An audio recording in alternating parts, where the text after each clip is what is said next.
자, 여러분 반갑습니다. 지난 시간의 동영상에 이어서 이번에 두 번째 2주차 수업을 시작하도록 하겠습니다. 밴드에다가 제가 수업 영상을 올렸더니 너무 글씨가 안 보이고 흐릿하게 나오더라고요. 그래서 이번에는 제가 좀 획기적인 방법으로 좀 선명하고 큰 교실들을 좀 섭외했고요. 그리고 좀 이번에 유튜브에 한번 올려볼까 고민하고 있습니다. 자, 이번 시간에는 지난 시간에 이어서 호텔 객실이 어떻게 분류가 되고 어떤 기준에 의해서 움직이는지 볼 건데, 첫 번째 수업 내용으로 봤을 때는 객실을 분류하는 내용들, 침대 수와 종류에 의해서 분류, 객실 형태와 용도에, 객실 등급의 분류, 방향에 따라서 분류, 이렇게 네 가지로 분류가 이루어지게 됐습니다. 책으로는 30페이지가 되는데요. 30페이지의 내용을 하나씩 보면서 넘어가 보겠습니다. 자, 그러면 객실에 대한 분류는 어떻게 될 것인가? 그러면 호텔 기업의 경영에 대한 어떤 원칙들 내용 한번 같이 볼까요? 호텔의 규모와 이익의 기준을 예측하는 것이 바로 객실이다. 객실 숫자가 많으면 사실 큰 호텔, 대형 호텔, 체인 호텔이라고 얘기를 합니다. 작으면 작을수록 호텔 규모가 작고 사실 찾는 빈도수가 조금 더 낮아지게 되고 인지도가 좀 딸리게 되죠. 호텔 객실, 고객의 욕구, 용도에 따라서 다양하다. 그리고 침대, 가구, 인테리어뿐만 아니라 크기와 침대 수와 같은 여러 가지 요인들에 의해서 분류가 된다. 최근에 호텔 객실들의 변화에 경향을 한번 봐보자고요. 개별 호텔의 영업 전략이나 각 나라와 지역의 특성에 따라서 개별화가 되고 개인화, 차별적인 차별화, 좀 더 고급스러워지는 고급화가 되어가고 있다. 개별화, 차별화, 고급화 되어가고 있는 게 요즘 호텔 객실의 변화의 경향입니다. 자, 외국인 고객들을 위해서 객실의 전원을 110V, 220V 두 개가 다 맞게 요즘에는 만들어놨고요. 또한 집과 같은 여유로움과 함께 고객층이 다양화되고 대중화되면서 요구와 욕구를 다 만족시켜줄 수 있는 그런 형태로 호텔들이 요즘에 바뀌어가고 있다는 게 요즘 호텔의 추세라는 겁니다. 그럼 이거에 맞춰서 호텔들이 어떻게 분류가 되느냐? 이렇게 네 가지 기준입니다. 처음에 방금 언급했던 것처럼 침대 수와 종류, 그리고 객실의 형태와 용도, 객실의 등급, 객실의 방향입니다. 그래서 이번 시간에는 이 네 가지의 객실의 기준이 되는 분류의 기준 가지고서 세부적으로 내용들을 짚고 넘어가는 게 바로 2-1장의 내용이 되겠습니다. 자, 그러면 첫 번째 내용 봐볼까요? 침대 수와 종류에 의한 분류. 침대가 몇 개 들어가느냐에 따라서 방의 이름이 달라져요. 뭐 싱글룸이냐, 더블룸이냐 이런 거 들어보셨죠? 스위트룸이냐 이런 것들은 등급입니다, 여러분. 외국 호텔 가셔가지고 침대가 몇 개가 놓이느냐 어떻게 되느냐 가족 숫자에 따라서 그게 가장 첫 번째 기준이 되는 거죠. 침대 수와 종류. 1인용 침대 보통 싱글베드라고 그러죠. 싱글베드는 사이즈를 가로 길이는 그러니까 사람의 키에 맞춰서 2m가 조금 안 되게 해놨고 폭은 90cm죠. 좀 좁은 침대라고 보면 돼요. 이 일본 애들이 많이 좀 쓰는 호텔의 사이즈고, 2인용 침대는 이제 더블베드라고 보이죠. 이건 좀 더 길이는 똑같고 2m 좀 안 되고 폭이 좀 넓죠. 이게 이제 두 명 자면 사실 이것도 요즘 좁아요. 더블베드는. 그래서 관광지 같은 데 가면 더블베드가 두 개 놓이는 방이 있고 싱글베드가 두 개 놓이는 게 삼성급 호텔에서 많이 쓰이는 이비스 호텔 스타일들이 많이 이용을 하는 거죠. 그래서 호텔 크기를 법적화 시켜놨는데 침대가 몇 개 놓이냐에 따라서 방의 이름이 달라집니다. 일반적인 사유나 우리나라에서는 실제로 편리함을 위해서 2m 정도 조금 늘려놨고 싱글이지만은 90보다는 약간 10cm 넓혀서 100으로 만들어 놓은 거고, 더블베드 같은 경우는 이렇게 140 정도까지 조금 더 넓게 쓰고 있는 거죠. 이런 식으로 사이즈를 좀 더 넓게 쓰고 있다. 다들 그걸 유념하시면 되겠습니다. 자, 싱글베드가 뭐가 있냐? 싱글베드 말 그대로 그겁니다. 1인용 침대가 한 개 있는 객실. 이걸 한글로 표시 안 하고 이렇게 영어 표기를 낸 게, 호텔의 우리나라는 언글 문화고 외국인 문화가 호텔 문화이기 때문에 호텔에서부터 이렇게 이름이 지어온 거죠. 외국에서부터 미국 문화에서부터 넘어온 거죠. 그래서 아메리칸 스타일이죠. 이게 싱글 하나 있다 이런 거죠. 침대 사이즈가 얼마나 크냐. 근데 이렇게 되면은 호텔방이 좀 작은 사이즈, 사진에 있는 거는 정말 삼성급에 있는 일본에 있는 호텔들, 오사카의 시내에 있는 호텔들이 많이 이래주게 돼 있어요. 그래서 1인용 침대가 한 개 있는 객실 갖다가 싱글베드, 가장 작은 방이고 가장 기본적인 방이라고 보면 되겠죠. 그래서 우리나라 호텔들은 건물 구조상 특별한 경우를 제외하고는 싱글베드룸을 만들지 않는다. 한국 사람들 자체가 자체가 약간 좁은 걸 싫어해요. 중국 사람이 한국 사람보다 좀 넓은 방을 좋아합니다. 일본 사람보다는 우리나라 한국 사람들이 좀 더 넓은 방을 원해요. 일본 사람들은 작고 오밀조밀 조금 좁고 자기만의 공간을 좋아해요. 그래서 대륙으로 갈수록 좀 넓은 방을 좋아한다. 우리나라는 좀 중간이다. 이렇게 보시면 돼요. 자, 싱글 베드룸 설명드렸습니다. 또 넘어가서 더블 베드룸 이것도 쉽습니다. 한 객실에 더블 2인용 침대가 하나 있는 거예요. 더블 베드룸은 한 객실에 2인용 침대가 한 개 있는 방이다. 그래서 방이 조금 넓어지고 대부분의 특급 호텔의 경우에 이렇게 조금 더 넓게 쓰는 거죠. 30제곱미터 이상의 공간으로 이제 설치하는데 침대 구조 사이즈는 170, 150이나 이것도 좀 작은 거예요. 사실 이런 거 많이 써요. 이렇게 굉장히 넓죠. 거의 킹 사이즈 베드 되겠죠. 그리고 비즈니스 호텔 같은 경우에 싱글 베드 하나 안 놓고요. 더블 베드 하나 놓더라도 사람 혼자 참 들어갈 수 있게 만들어낸 거지. 대부분 다 우리나라 싱글 베드룸 잘 안 써요. 더블 베드룸으로 기본적으로 이런 방을 스탠다드 룸이라고 하죠. 한 명 정도 되고 두 명 정도 되고 금액 똑같이 받겠지만요. 트윈 베드룸 이게 가장 사실 선호해요. 대부분의 나라들이 많이 선호하게 되고 요즘은 부부라 할지라도 밤에 잘 때 옆에 사람의 방해되는 걸 싫어하기 때문에 침대가 이렇게 두 개 놓이는 걸 좋아합니다. 이걸 쌍둥이 트윈이라고 합니다. 자, 트윈 베드룸 1인용 침대가 1인용이 두 개 있는 거 이걸 바로 갖다가 트윈 베드룸이라고 하는데 사실은 이것도 사실 요즘에 많이 쓰기 이것보다 더 많이 쓰는 게 뭐냐면 더블 베드 사이즈가 두 개 있는 거 이게 지금 다음 장에 나오는데 그게 더 많이 쓰여요. 어쨌든 트윈 베드룸 같은 경우도 굉장히 더블 베드룸보다는 더 선호하는 입장이긴 합니다. 부부라 하더라도 이런 방을 더 많다. 개인 사생활 부분이고 개인의 취향이 다양하다고 차별화 되기 때문에 이런 방이 더 많이 쓰이고 있다. 이렇게 되고 여러분이 해외여행 갔을 때 2인 1조로 한 방을 쓰게 될 때 대부분 단체 관광객들이 제일 많이 쓰는 방이 바로 이런 방이라고 보시면 되겠습니다. 또 넘어가 볼까요? 트윈 베드룸 아까 나왔었고 자 여기가 제일 많이 쓰는 방 사이즈예요. 혹시 잘 보이나요? 더블 앤 싱글 베드룸 그러니까 이런 거죠. 일반적으로 가족 여행자를 위한 가장 객실인데 트리플 베드, 트윈 베드에다가 보조 침대를 추가하거나 아예 싱글 베드를 3개 투입하는 그런 객실이지만 요즘에 어떻게 하냐면 싱글 베드 하나 더하기 더블 베드 하나가 설치된 객실을 말하는 거예요. 그게 바로 더블 앤 싱글이에요.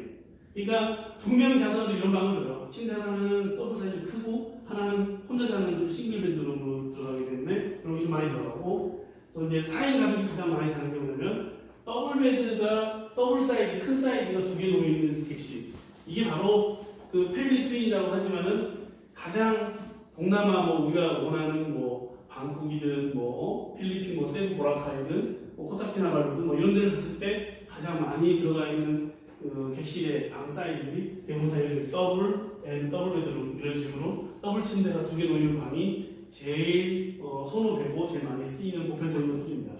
요건 나오는 게 제일 많이 되는 거고 자, 트리플 베드는 그야말로 3명 성인 3명이 1인용 침대 3개 놓이는 그런 방인 거죠. 가장 쉬운 거죠. 이런 것들은 근데 흔하지 않아요. 그렇게 많진 않아요. 네. 그리고 엑스트라 베드 같은 경우는 옛날에 라쿠라쿠 침대 들어봤습니다, 여러분. 방에 공간은 나오지 않는데 4명 자거나 5명 자거나 할 때 그 옆에 간이 침대 정말 롤링 베드 마라할 때는 침대로 됐다가 또 세워놓으면 이렇게 또 쇼파로 활용할 수 있는 그런 침대를 갖다가 엑스트라 베드라고 합니다. 어쨌든 이런 것들은 동남아에 조금 저렴한 들 방에서 좀 많이 쓰긴 쓰는데 그것보다는 이런 방들이 컴플레인이만 안 합니다. 트리플 베드 이렇게 3명 자더라도 이렇게 침대가 이렇게 하나씩 3개 놓이는 방들이 제일 가장 좋은 거죠.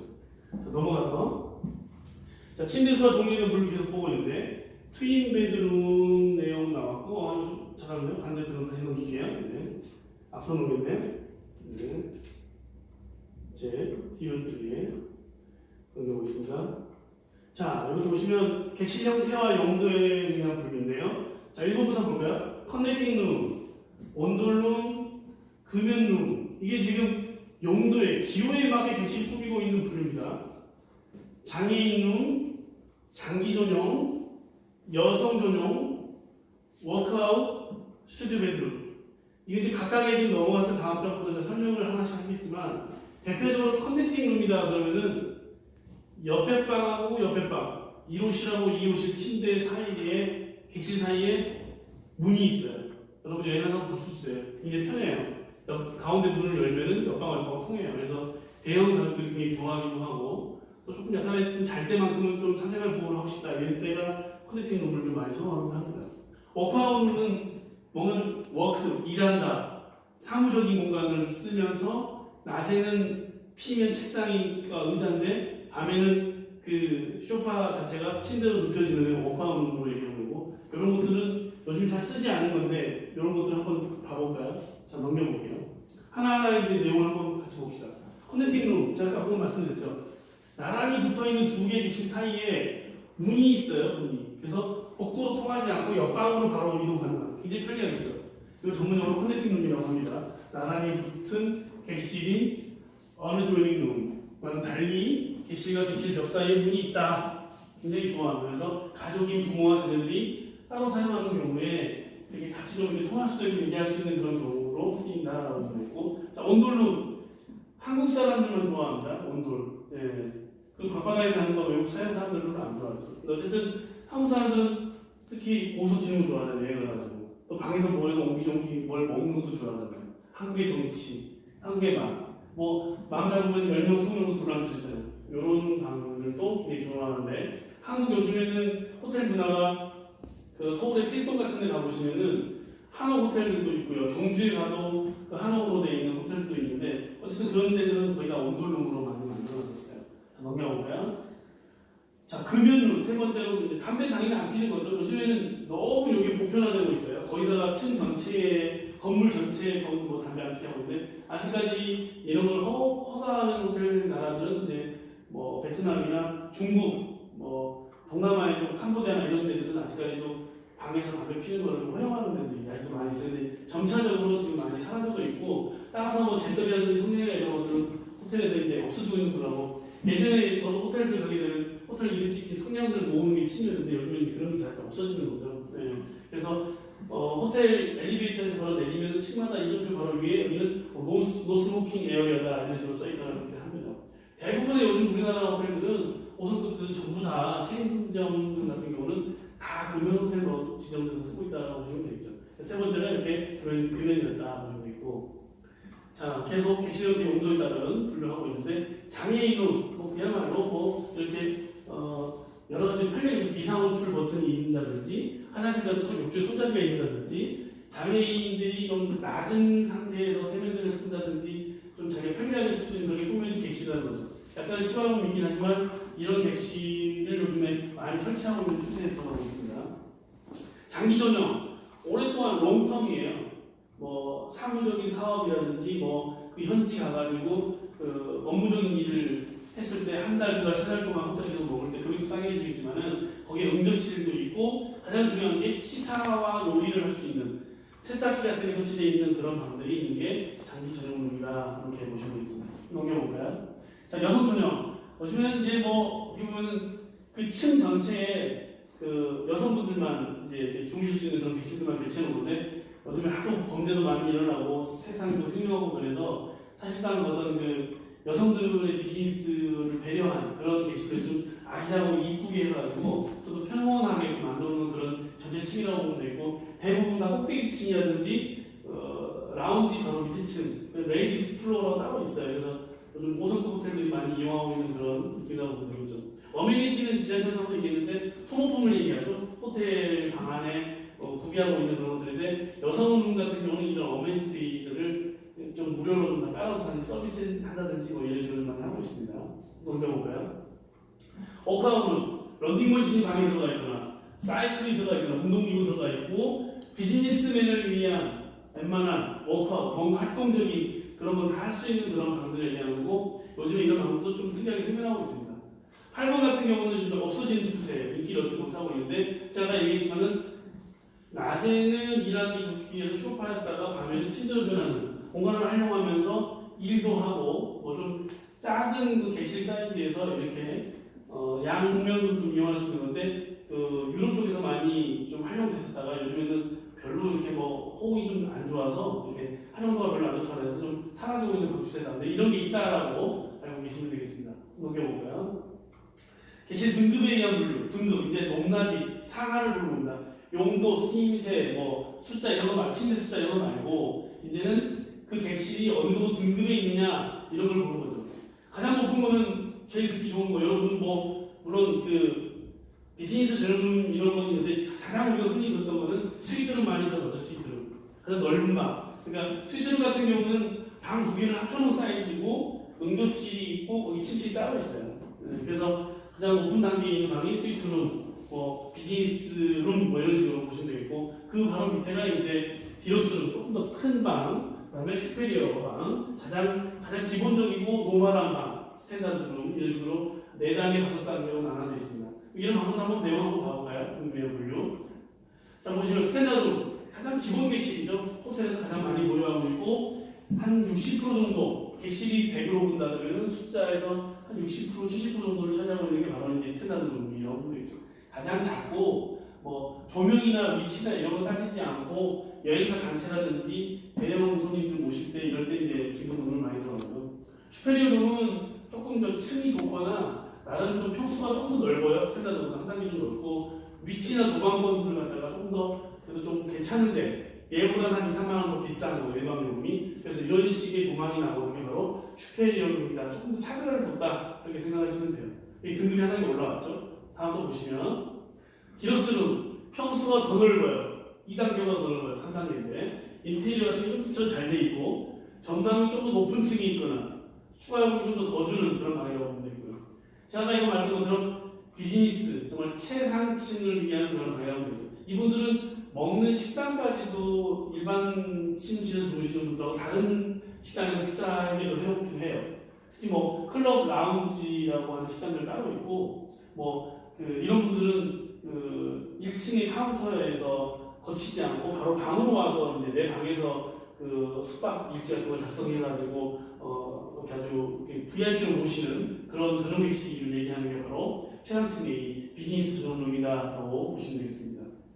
또 보시면 스위트룸 특식이죠. 아까 얘기했지만은 스위트룸 같은 경우는 거의 매국댁이에요. 뭐 회의실하고 뭐 욕조, 그다음에 응접 테이블 다 별도로 있고 뭐 칵테일 냉장고부터 해가지고 좀 호텔에서 가장 이렇게 꼭대기 있는 방, 최고의 방, 뭐 호텔들마다 너무 달라요. 전망도 너무 좋고 그렇게 만들어놨고 가끔씩 뭐 방이 좀 남아서 이렇게 좀 뭐 오버부킹이라든지 뭐 좀 친한 친척이라든지 이런 분들한테 제공할 때 이런 방들을 이렇게 좋은 방을 좀 무료로 제공할 때도 있고 가끔 그렇게 합니다. 자, 스위트룸의 종류가 이렇게 있죠. 코너 스위트, 주니어 스위트, 프레지덴셜 이렇게 있는데 가장 좋은 게 밑에 거죠. 주니어는 약간 작은 스위트죠. 코너에 설치된 스위트룸 이것도 전망 좋죠. 바다다 보는 거 수도 있고 일반 객실 2개 합친 거 이렇게 있고 이런 것들은 가장 최상위에 있는 거. 호텔을 대표하는 그런 방. 예를 들어서 그 호텔 방에 딱 하나 있는 그 호텔 전체 하나 있는 방을 갖다가 이런 식으로 해요. 그래서 뭐 각 국가의 원수가 오거나 대통령이 오거나 방문했을 때 이런 방을 서비스로 제공하고 그렇게 합니다. 넘겨볼까요? 네. 자, 이거는 이제 방향입니다. 객실 방향에 의한 분류입니다. 아웃사이더. 그야말로 바깥에, 인사이더 안쪽에. 뭐 창문이 있거나 바깥에가 조망이 되거나 바닷가 전망이거나 시내가 보이거나 한강이 보이거나 뭐 이런 식이죠. 그래서 물론 당연히 여기도 비싸겠죠. 그리고 인사이드는 복도 안쪽에 있는 거죠. 건물 구조상 내부에 있어서 외부가 보이지 않아요. 창문이 있어도 뭐 이렇게 복도 쪽이나 이런 쪽이라서 보이지 않고 이런 것 같은 경우는 무료 객실, 그러니까 어쩔 수 없이 방을 빼가지고 컵으로 주는 거, 그러니까 공짜로 주는 방이었을 때 이런 방을 많이 쓰기도 합니다. 넘겨볼까요? 특급 호텔들은 요즘에 방에 대한 분류를 어떻게 쓰고 있는가에 좀 나열되어 있는 거예요. 뭐 그랜드 하얏트 같은 경우는 이런 식으로 그랜드룸, 클럽룸, 유젝티브 스위트, 엠버서더 스위트 이런 식으로 쭉 올라가는 거죠. 호텔들마다 이런 식으로 있죠. 특이한 거는 뭐 온돌방 쓰는 데도 있죠. 서울 힐튼 호텔 같은 경우는 온돌방도 있습니다. 이렇게 이런 것도 있고요. 프레지던셜 그래서 호텔들마다 어떤 방을 쓰고 있는가. 여기 또 온돌이라고 안 쓰죠. 코리안이라고 얘기하죠. 코리안 스위트룸 이게 여기 온돌방이고 사실들이 보는 호텔들마다 방을 어떤 식으로 분류를 자기들의 느낌에 맞게 해놨는가 이렇게 보시면 되겠습니다. 좀 더 보시면요. 자, 1장은 이렇게 좀 보시고요. 2장으로 보시게 되면 첫 번째는 지금 객실에 대한 분류를 보면서 여러분께 제가 지금 침대 수에 의한 그 분류를 해놨고, 또 두 번째로는 뭐 객실의 형태에 의한 분류, 그다음에 등급에 의한 분류, 방향에 의한 분류, 이렇게 네 가지를 여러분께 좀 말씀드렸습니다. 뭐 호텔 안에서 침대를 딱 보면은 이제는 나는 그거 호텔 객실이라는 과목을 배웠기 때문에 이거는 어떤 방이야, 이거는 무슨 방이야, 이거는 뭐 스위트룸이야, 뭐 이거는 뭐 트윈룸이야, 이런 식으로 구분 지을 수 있어야 됩니다. 그래도 알고 나서 호텔 가는 거랑 배우기 전에 호텔 가서 단지에 놀러 가는 그런 느낌보다는 여러분이 앞으로는 좀 더 전문적으로 호텔방을 좀 이렇게 느낌을 가져가시면서 숙박하더라도 좀 공부하는 느낌으로 보시면 좋습니다. 작년도에 제가 우리 제 수업 들었던 친구들한테는 이런 그 호텔방에 가서 이 호텔방에 어떤 내가 잤던 방이 어떤 방인지 이렇게 좀 방문 수기 같은 거 써서 가지고 제출하라고 했는데 올해는 뭐 그거는 수업이 좀 짧기 때문에 그걸 하진 않을 건데 어쨌든 직접 호텔에 가서 한번 주무셔 보시는 게 가장 이 과목은 좀 뭐 이용 덕이 되는 그런 수업이라고 보시면 되겠습니다. 자, 그럼 이제 객실 요금을 한번 봐볼까요? 호텔 요금은 어떤 종류가 있는지, 어떻게 좀 차등화되고 있는지 그런 건데 좀 간단하게 한번 설명을 드려볼게요. 자, 2장, 2-2장입니다. 책 페이지로는 지금 49페이지가 되겠는데요. 자, 공표 요금, 특별 요금, 추가 요금, 경영 방식의 요금 이렇게 네 가지로 나눠져 있는데 첫 번째 공표요금이라는 지난 시간에 제가 한번 이 얘기를 했는데 공표 요금은 가장 스탠다드적인 요금이에요. 이건 좀 할인되는 특가 요금이고요. 이거는 좀 더 추가적으로 생기는 요금이고, 근데 사실 이건 다 필요 없고 4번을 제일 많이 써요. 왜냐하면 옆에 집의 호텔의 눈치를 볼 수밖에 없는 거예요. 그래서 경영 방식에 따른 요금이 제일 많이 쓰이는 거예요. 한번 봐볼까요? 자세하게 하나씩 봐보겠습니다. 자, 50페이지에 공표 요금 여기 쫙 올라가죠.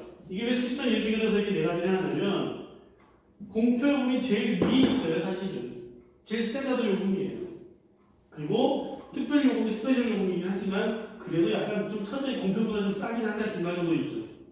추가 요금은 이거는 이제 좀 별도로 놓고 보는 건데 뭐 밤에 들어온다거나 새벽에 빨리 나간다거나 그런 손님이었을 때 좀 그 연방을 했을 때 그 다음 추가되는 그 방 요금은 추가로 따지고 제 동안의 요금을 받지 않는다 이런 개념으로도 좀 쓰이기 때문에 저렇게 해놨고, 사실 경영 방식에 따른 요금이 가장 밑에 있어요. 그냥 탄력적이에요. 어쩔 수 없이 뭐 싸게 줄 때도 있고 컴퓨터 줘야 되고 좀 무료한 거 줘야 되고 막 그런 식이에요. 자, 이렇게 한번 보겠습니다. 자, 넘겨볼게요. 공표요금 그야말로 뭐 호텔의 자유에 의해서 맡기는 게 원칙이지만은 가난 행정기관의 공식적으로 절차를 밟아서 공식 그 요금을 갖다 이렇게 때려놨어요. 공표해놨어요. 그 요금 받게 해놓은 거죠. 사적인 기업이면서도 공적인 성격의 특성을 가진 게 바로 호텔이므로 행정적인 지도를 받을 수밖에 없다 이렇게 돼 있죠. 그래서 가말간청의 요금을 신고만 하면 되는데 물가 상승의 억제와 그다음에 유치 증진, 관광객이 이제 많이 와야 되니까 그런 거를 보면서 권고한 그런 요금을 얘기한다는 거죠. 그래서 렉레이트라고도 하고 풀차지, 정상적인 요금이라고도 한다라는 거죠. 그래서 그 요금표를 갖다가 브로셔를 해가지고 카운터 체크인 앞에다가 체크센터에다가 항상 이렇게 진열을 해놓게 되어 있습니다. 자, 여기 넘겨볼까요? 공표요금 봤었고요. 특별요금의 종류에는 또 이렇게 5가지 좀 나눠져요. 무료요금, 그 다음에 할인요금, 데이유즈요금, 또는 이제 관련 업계 특별요금, 여행사 같은 거, 패키지 이벤트 요금, 수영장하고 같이 껴서 파는 거, 이런 거 있겠죠. 데이유즈요금은 좀 생소한다. 이거는 그거죠. 6시간 이용하거나, 2시간 이용하거나, 3시간 이용하거나, 이런 호텔들이 3개나 있어요. 낮에 방이 비어있을 때를 활용해서 짜투리 요금대로 파는 요금들, 데이유즈요금이라고 보면 되겠죠. 이런 거는 여러분 뭐 모텔에서도 많이 하잖아요. 그죠? 보시겠습니다.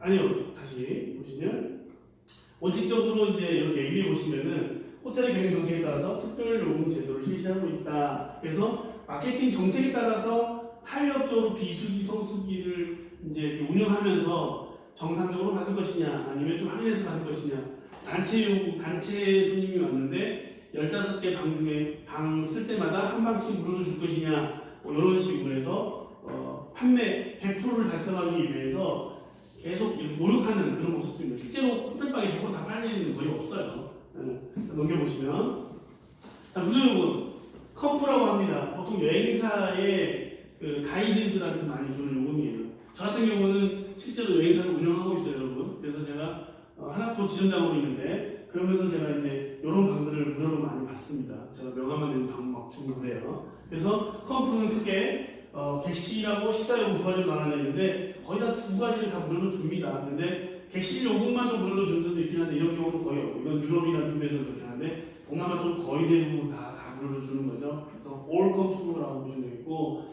이런 식으로 마일리지도 쓰고 있고요. 그래서 보상 프로그램에 의해서 이렇게 계속 늘어나고 있다. 그리고 또 뭐 방을 우리 호텔에 10번 방문하신 손님한테 한 번은 무료로 드리겠습니다. 이런 제도도 요즘에 있긴 있습니다. 네, 넘겨볼게요.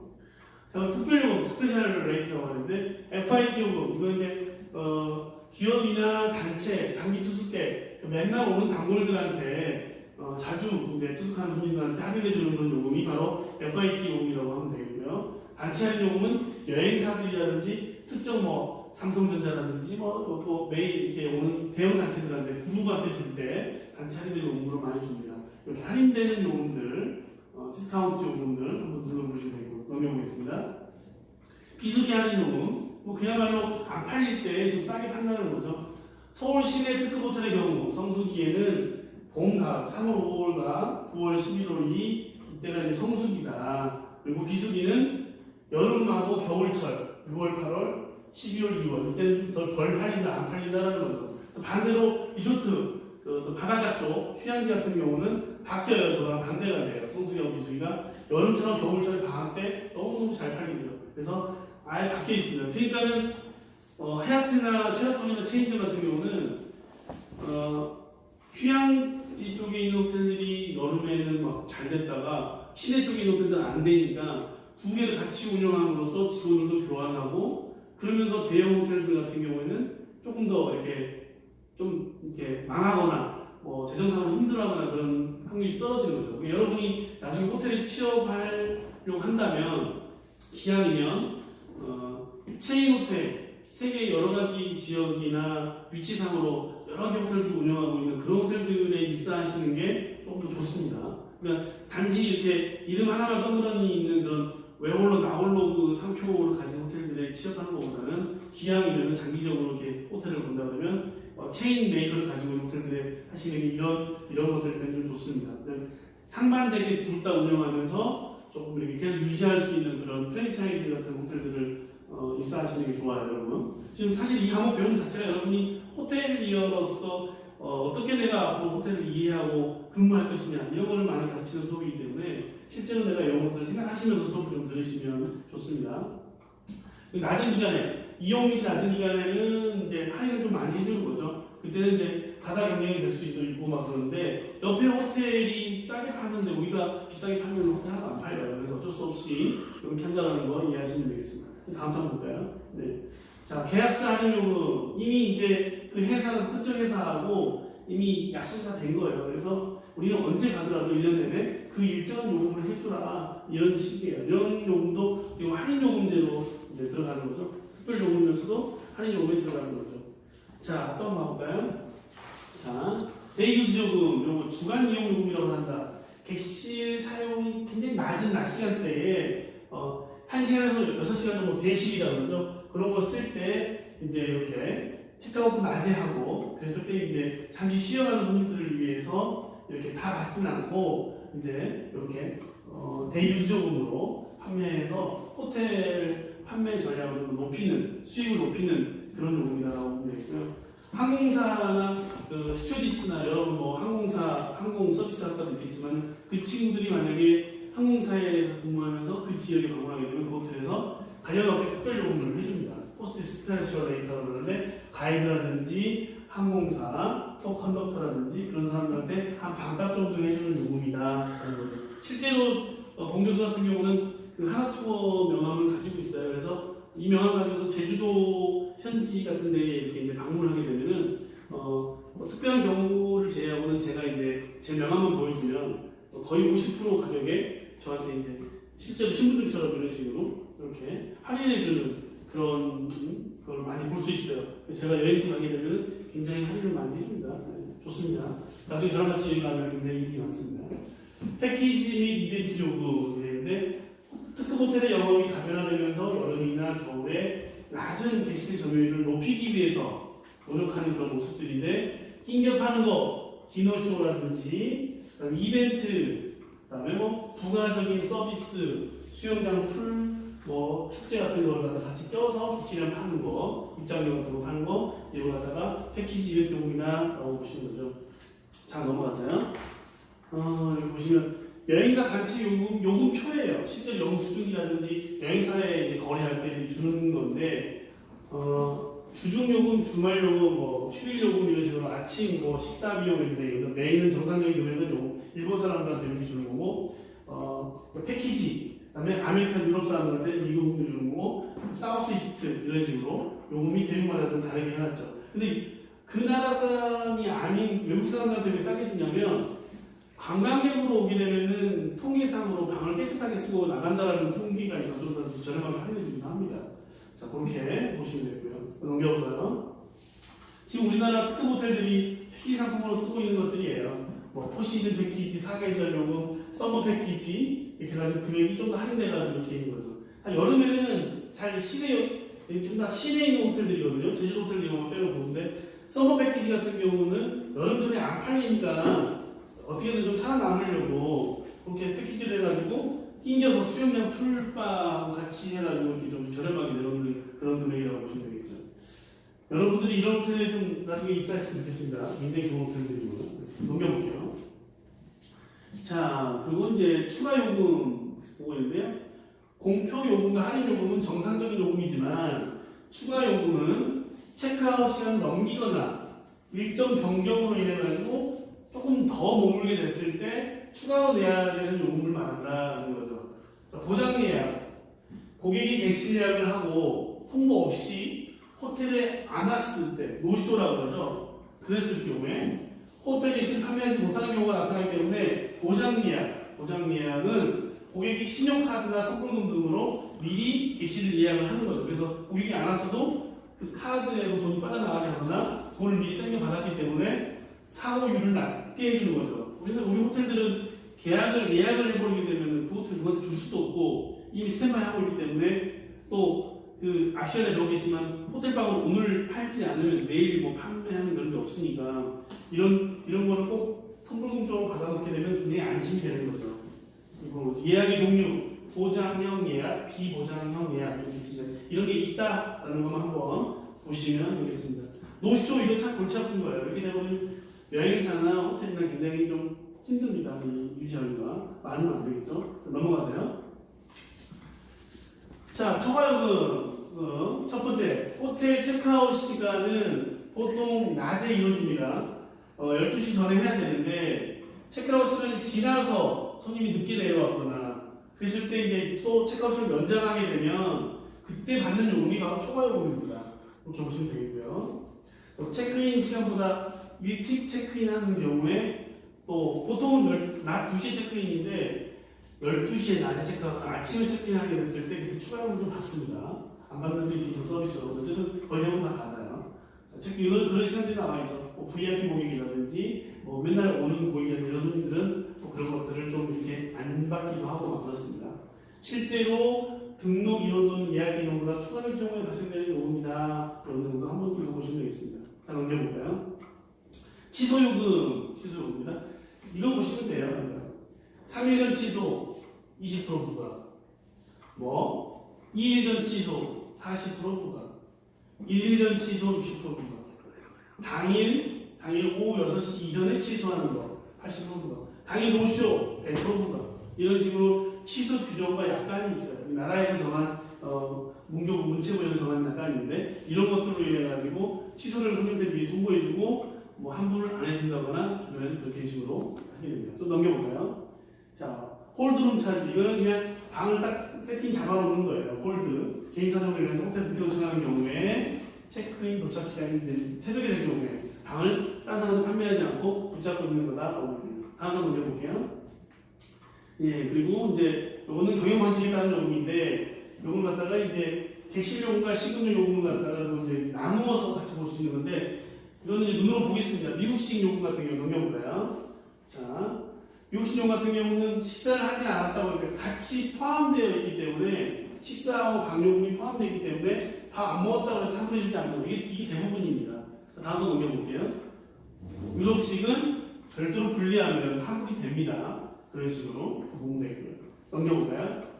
혼합식 이런 거는 미국식하고 유럽식을 병행해서 같이 쓰고 있는 그런 경영 방식의 경우도 있습니다. 넘겨볼게요.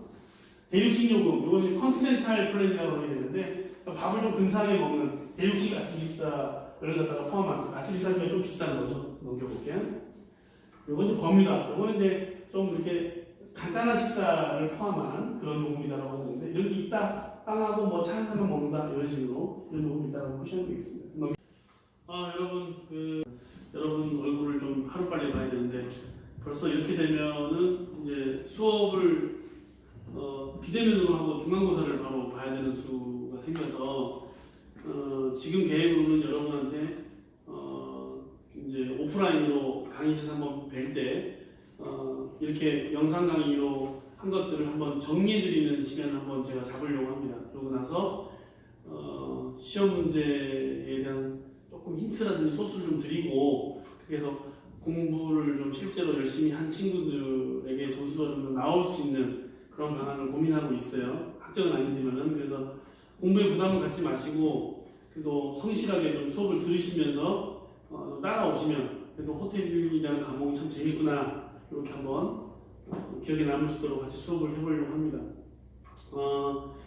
동영상 강의니까 또 여러분 이제 과제물 숙제를 좀 내드릴 건데 제가 말씀드리는 문제 이번에 두 문제를 드릴 건데요.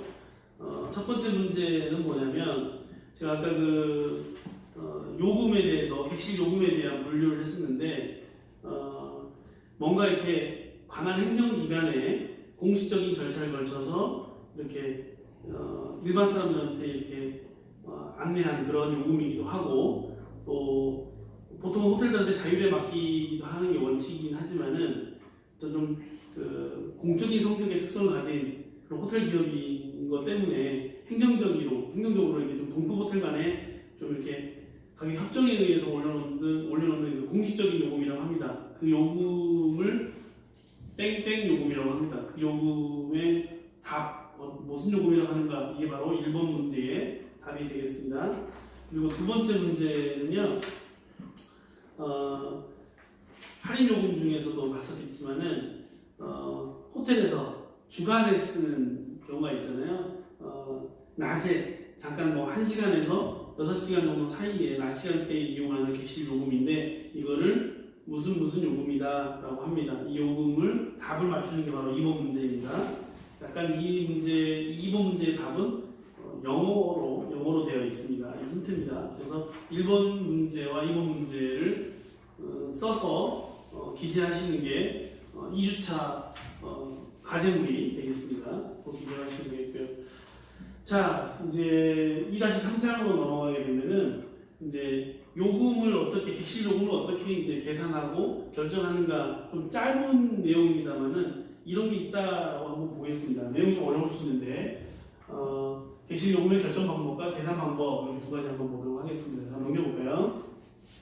자, 보시면 내부적인 요인, 외부적인 요인 이렇게 나눠지는데 내부적인 거는 자본에 얼마 돈이 들어가는가 호텔에 그다음에 시설이 얼마나 좋은가 그다음에 뭐 이렇게 간접 경비가 얼마 들어가는가 외부적인 거는 이 호텔이 위치가 어떻게 되는가 주변에 관광지가 있는가 경제 호텔이 얼마나 있는가 이런 거에 따라서 금액을 결정합니다.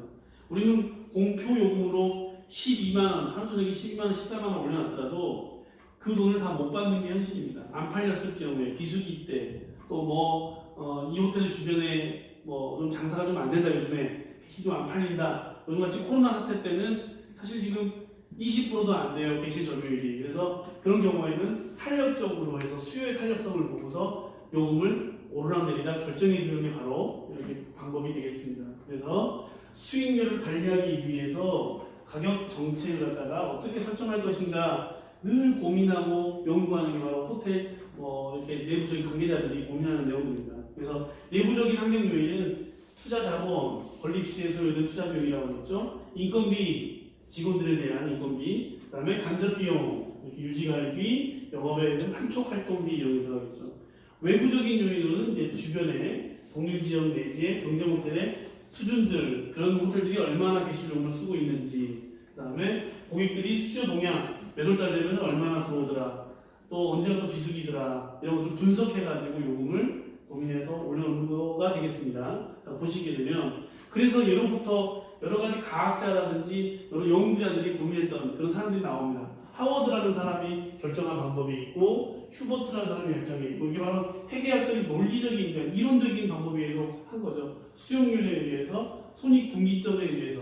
근데 사실은 이렇게 비회계학적인 그런 방법으로 요즘에 많이 합니다. 그래서 선두기업, 가장 잘 나가는 호텔이 이미 그걸 빵 때리면 그것을 따라가는 거, 그 다음에 옆에 있는 호텔들을 따라가는 거, 그 다음에 총지배인이 직감적으로 야 이 금액으로 해, 이런 요금으로 그렇게 해서 비회계학적인 방법으로 하는 게 요즘 관례이긴 합니다. 이런 게 있다라고 한번 보시면 되겠습니다. 하워드 결정 방법, 일명 평균 객실 요금 결정 방법이라고 하면 아주 옛날에 하워드라는 그런 사람의 호텔 체인에 의해서 산출된 방법이다라는 거죠. 그래서 건축비의 1000분의 1로 나눠서 객실 하나당 요금을 갖다가 결정하는 방법, 이런 게 있다. 이게 하워드 가장 첫 번째 방법이다. 휴보트 결정 방법은 총 경비 들어간 돈 각각 상품에 다 따져가지고 숫자 점유율까지 나눠가지고 이렇게 판매 수로 나눈 것, 이런 식으로 되어 있는 겁니다. 여기 있다라고 보시면 되겠습니다. 수용률로 이한 결정, 얼마나 들어오는지, 손익분기점, 손해보는 기점이 어느 정도 되니까 수익과, 이건 경제학적, 회계학적인 용어긴 한데 총 수익과 투입되는 그 총 비용이 같아지는 그런 지점, 손익분기점, 그 지점에 의해서 결정된다라고 보면 됩니다. 넘겨보겠습니다. 직감적인 가격, 이게 요즘에 이제 비회계학적으로 가장 많이 쓰여요. 첫 번째로 직감적으로 정합니다. 최고 결정자, 총지배인이 경험이나 전문 지식에 의해서 직감적으로 어느 정도 이 정도 금액이면 적정하겠다 때리는 그런 금액이 바로 직감적인 가격입니다. 그리고 경쟁적인 가격, 우리나라 호텔들이 가장 많이 사용하죠. 옆에 거 눈치 많이 보는 요금이다라고 보시면 되겠습니다. 시험적인 가격, 테스트를 해보는 거, 일정 기간 동안에 그 요금 해보고 나서 이거는 좋구나, 이걸 하자, 이렇게 하는 거죠. 또 이거는 가장 선두에 있는 호텔이 그 가격 하게 되면 다 따라가는 방법, 이렇게 네 가지로 이게 요즘에 가장 현실적으로 많이 쓰이는 그런 가격들이라고 보시면 되겠습니다. 자, 보시면 객실 숫자의 계산 방법, 이런 식으로 있어요. 호텔의 규모를 나타내는 게 당연하죠. 객실 숫자가 소규모 150개 이하, 중규모, 대규모, 초대규모, 이게 이제 특히 1급 5성급이죠. 600개 이상 여기에 숫자로서 나눌 수 있는 그런 방법입니다. 넘겨보시면 총 객실수, 스위트 룸 등 2개 객실로 이루어진 객실을 갖다가 하나의 객실로 간주해서 계산하는 겁니다. 이게 그냥 FM이죠. 사실은 방 하나 호실 수로 따지는 거죠. 근데 유니트라는 거는 뭐냐면 스위트 룸이 방 2개로 돼 있으니까 그것도 그냥 방 하나, 그건 방 2개로 보자, 이렇게 해가지고 되는 거예요. 이게 가장 좀 정직한 거죠. 이렇게 계산수인데 유니트, 총 객실수 이렇게 두 가지 많아진다는 게 있다라는 것도 보시면 되겠습니다. 자, 판매 가능 객실수, 왜냐면은 직원들이 주무시는 방이 있어요. 그런 방까지는 사실 판매 집계에 안 들어가는 거니까 불가능한 거 빼고 실제로 판매할 수 있는 객실수, 이런 것들로 분류를 하는 것도 있다는 거죠. 보시면 이렇게 사장에서 보시면요, 이번에 이제 객실의 중요한 키관리라는 부분이 있긴 있습니다. 근데 이 부분은 객실 키의 종류, 요즘에는 다 스마트 키나 카드 키로 하게 되는데, 넘겨보시면 카운터에서 이런 걸 때 이제 좀 반납 시간, 받는 시간 좀 중요성이 있어요. 키를 좀 잘 관리해서 고객들 컴플레인 걸리지 않게 좀 잘 관리해야 된다는 부분인데, 잠깐 한번 좀 넘겨볼게요. 짧은 범주에 들어가는데, 고객의 재산을 보호하고 객실 키 관리가 의미를 따지자면 중요한 거는 한도 끝도 없습니다. 그래서 카운터에서 체크인과 동시에 키를 주면서 고객들이 또 키를 이런 걸 잃어버렸을 때는 거의 개인인 걸 확인한 다음에 키를 좀 다시 재제작해서 만들어주는 거, 체크아웃 시에는 반드시 반납할 수 있는 거, 이런 게 바로 키죠. 요즘은 거의 다 카드 키를 갖다가 또 퇴실할 때는 그 안에 있는 전산 안에 있는 키 기능을 상실하게 지워버리고 방문 기념으로 주기도 하기도 그렇습니다. 넘겨볼게요. 자, 이렇게 이런 카드로 요즘에 다 들어가게 되고, 이런 거는 이제 갖다 대기만 하면 열린다, 터치 방식이다. 그래서 벨맨이 직접 이렇게 고객을 모시고 가가지고 이렇게 안내해주고 열어주고 이런 게 있다라는 것만 보시면 되겠습니다. 또 넘겨볼까요? 네. 객실 키의 종류, 이거 보겠습니다. 키, 일반 키가 있고, 이게 패스키, 마스터 키, 그다음에 그래도 마스터키. 이게 뭐냐면은 그 직원들이 청소할 때 마음대로 가지고 있는 걸 갖다 마스터키라고 그러고 총지배인이 하나만 갖고 있으면서 모든 방을 다 열 수 있게 만들고 응급한 사태 때 그때 이제 그래도 마스터키라고 그러고 이머전시 키라고도 하죠. 그럼 내용 잠깐 봐볼게요. 자, 게시키 이렇게 고객이 일반적으로 다룰 수 있는 그런 일반적인 키라고 보면 되겠고요. 마스터키를 갖다가 한 층에 하나 정도 가지고 있는 일반 담당하는 정비를 담당하는 직원들이 보는 거고, 이건 총지배인이나 이제 비상시에 열 수 있는 모든 그 호텔방을 다 관리하는 그런 마스터키, 딱뭐 갖다만 대면 모든 방이 다 열리는 그런 방이에요. 근데 이거는 아무 때나 쓰는 게 아니라 총지배인 이런 분들이 갖다가 이제 그 방에 좀 사고나 문제가 발생했을 때 바로바로 체크하려고 하는 거라고 보시면 되겠습니다. 키는 이 정도로 해드리고요.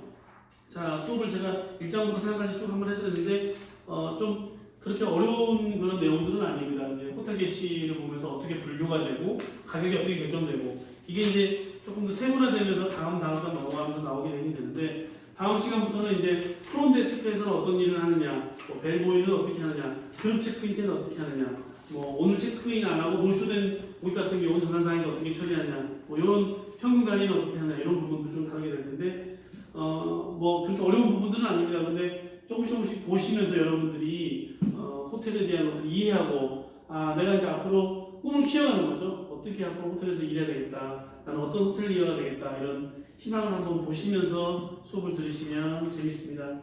그리고 이 코로나 때가 좀 장기화가 되게 되면은 제가 여러분들을 비대면 수업 기간에 직접 학교 주변에서 여러분들 3, 4, 뭐 소그룹으로 인사 정도 한번 뭐 만나러 갈 수 있는 시간 한번 생각하고 있는데, 수업에 대한 궁금한 부분이라든지 좀 이해가 안 된 거라든지 또 교수하고의 커뮤니티가 이루어져야 같이 좀 이렇게 호흡하면서 수업이 좀 원활하게 이루어지는데, 저랑 이렇게 어떻게 수업을 듣는지 태도도 모르고 계속 이렇게 좀 장기화가 되겠을 때 여러분하고 뭔가 좀 거리감 느껴지고 해소할 부분이 없겠다라고 생각을 합니다. 그래서 앞으로 제가 여러분들 좀 비대면 기간에 만나러 직접 방문을 할 생각 갖고 있습니다. 그래서 최대한 여러분과 함께 호흡하고 재밌는 수업하면서 한 학기 마무리하려고 합니다. 자, 그래서 어렵게만 생각하지 마시고 부담 갖지 마시고 자연스럽게 들은 후에 이렇게 좀 과제도 생각해서 답도 한번 달아주시고, 그리고 카톡방이나 밴드에서도 여러분이 질문이나 저한테 하고 싶은 말을 좀 자연스럽게 해주시길 바라겠습니다. 자, 이상 수업을 2주차 수업을 마치도록 하겠습니다. 수고하셨습니다.